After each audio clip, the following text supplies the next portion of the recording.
but if you're a human being, like a fucking human being, right? Hang with me for 1 second. So as soon as I heard that Israel cut off Palestine's water, my first thought was, who the fuck cuts off water to millions of children and civilians during a time of war? What kind of a barbaric act is that?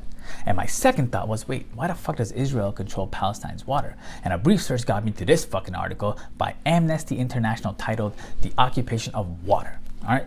Soon after Israel occupied the West Bank, including East Jerusalem and the Gaza Strip, the Israeli military authorities consolidated complete power over all water resources and water-related infrastructure in the occupied Palestinian territories, OPT. And I know what you're thinking. Well, they took over existing infrastructure, so build some new one. Israeli Military Order 158 stated that Palestinians could not construct any new water installation without first obtaining a permit from the Israeli army.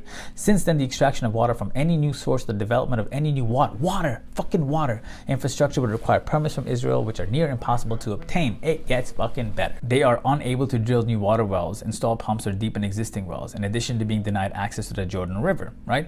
Israel even controls the collection of rainwater throughout most of the West Bank, and rainwater harvesting cisterns owned by Palestinian communities are often destroyed by the Israeli army.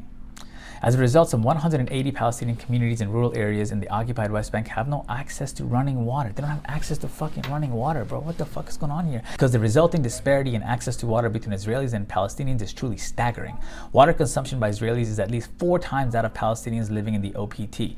Palestinians consume an average of 73 liters of water per day per person, which is well below the World Health Organization's recommended daily minimum. Motherfucking minimum. In rural areas, it's as low as 20 liters per person per day. And how much water do Israelis drink? Sure, I'll tell you. By contrast, an average Israeli consumes approximately 300 liters of water per day. You see, we talk a lot about values, but let me tell you something about American values. If I took my fucking dog to a restaurant right now, the server or the owner on their own dime would bring out a cup of water for a stranger's fucking dog. This isn't during wartime. This is status quo.